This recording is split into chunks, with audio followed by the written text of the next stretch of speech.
But the point is, you're missing the mark here. We saw that Yeah. conservative vote between delegates that went around. When it comes to this issue, most conservatives are saying, hey, leave the kids alone, give them a healthy, loving environment, support them. And then when they're 18, they can make, some really big decisions, and don't indoctrinate them in school.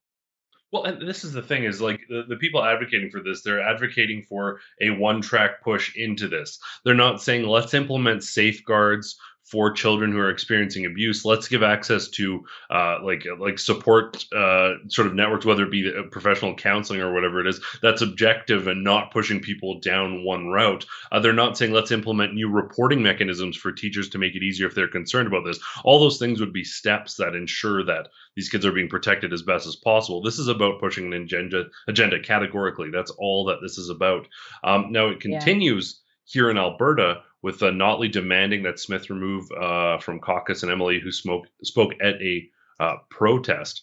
So it's interesting that we already saw from Red Deer a school board representative effectively ejected for some comments. An MLA ejected a school board trustee, all seemingly around Red Deer. But during the election, someone said if there is some of this radical ideology being pushed in schools, even if we have really good grades, like confusing children is, and they use the term poop and brownies. Now, all the media took this to mean they're saying the kids are that. They were saying that anyways, they were ejected. They still won, but they were ejected from the UCP.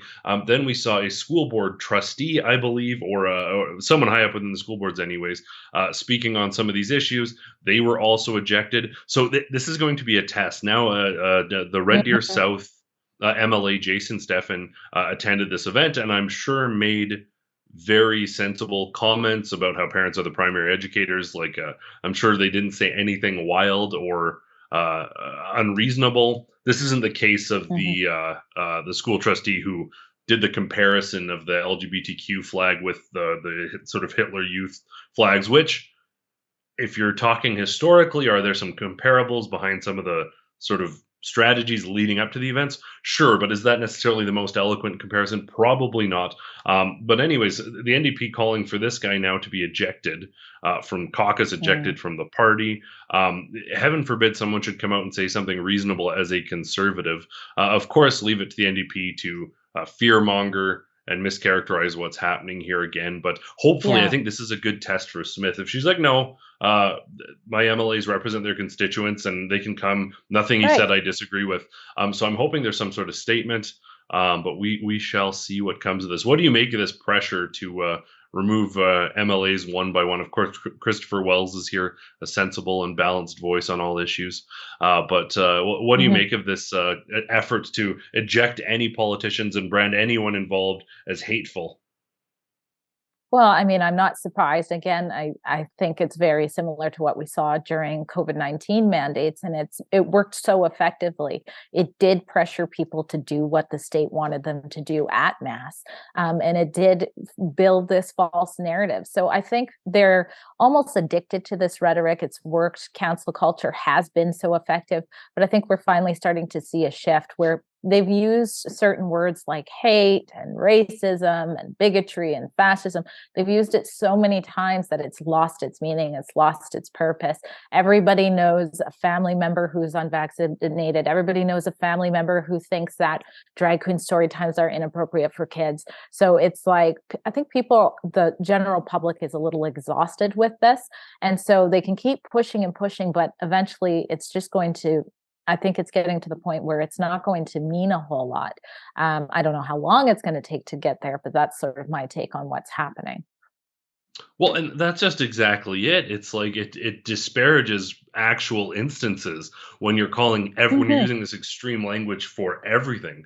Someone's like, I don't necessarily agree with you, and they're a bigot, which sort of transitions into our next story because while most people probably would acknowledge some of this inappropriate content in schools is, well, inappropriate, a lot of politicians who will weigh in on everything under the sun on this issue, they haven't made anything of the borderline pornography or outright pornography that's being pushed in schools. Genderqueer by Maya Kobabe, excuse my pronunciation on that, is one of the books that's been very contentious. And I've not seen very many progressives. I interviewed one individual who's part of the counter protest a couple weeks back. They said that this has no place in schools. So there's some folks, but Yeah. the author of this book, who goes by pronouns AM Yeah. and air, clarified that the book may be suitable for older, sort of maturing teens.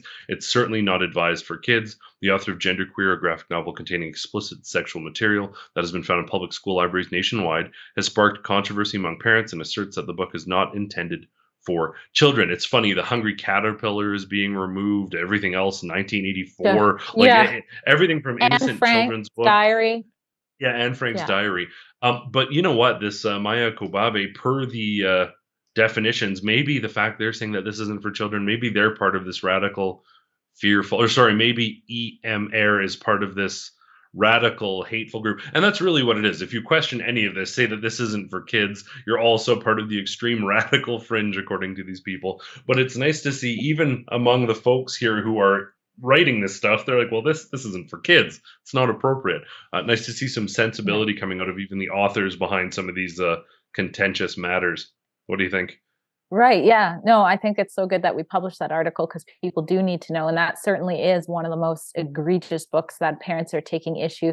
And it hasn't just been given to high schools. In some occasions, Yeah. it has been in middle school libraries as well. And the author's like, oh, wait a second here. This is for older teens. But even that is, something to argue about. I don't want to get into the details, but there's a gross interaction between siblings there that is Yeah, just it's uh, completely inappropriate no matter what yeah. age you are and things like that. But also one thing I do want to touch on, because a lot of parents, a lot of people think this is pornography, and I can agree with that. But from a legal standpoint, I did do an interview with a criminal defense lawyer who has defended people accused of some heinous crimes, including sexual assault of minors and molestation. And, she clarified that, what's happening here is these learning resources are approved. And that's really the real issue here. So once these things are approved to be in the schools, you can't call them pornography because pornography has an intent behind it. And the Hmm. intent is supposed to be not for educational purposes, it's supposed to be for sexual arousal. So this is where the trick comes. This is why these books are allowed in our schools and not considered pornography, is simply because they're being approved through organizations like SOGI 123, which are not a government organization. So it's a really sick rabbit hole, and it's nice to see that Rebel News, we've been reporting on SOGI 123 Yeah. since before I started 3 years ago. But it's nice to see how many parents are paying attention and going, what the heck is this? Something is completely wrong. So, Well, and for those of you go ahead. tuning in who don't know, we put all of our coverage on this issue, including our nationwide or many locations across Canada, at stopclassroomgrooming.com. If you have any family who's like doesn't know about this, that is a great place to send them because they can scroll down and see all the articles we've ever done on this topic. And there's even a petition there that you can sign and share, and we are delivering that to all the ministers of education.